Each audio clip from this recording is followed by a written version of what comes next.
Hi friends, it's me again. We've got a new challenge coming your way this month, and it's all about brains. Kinda.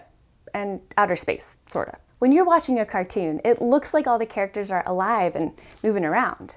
But it turns out your brain is playing tricks on you. Good tricks though. Your TV is blasting out a lot of single images, back to back to back to back to back to back. And your brain takes in all those images and smooths them out. It's an optical illusion.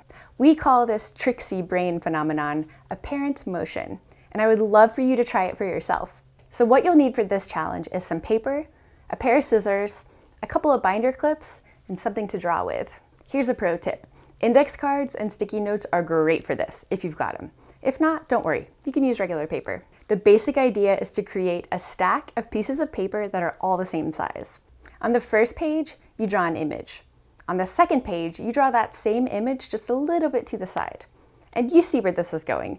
On each individual page, keep drawing that same object, just moving it a little bit to the side each time. Then, the best part. You flip through your stack and watch your animation come to life. Now, there are endless options for what you could make your flipbook about, but I've got an idea. Okay, so NASA and the European Space Agency are working together to explore Jupiter and its moons. The mission launches in 2022, and they'll get to Jupiter sometime around 2030.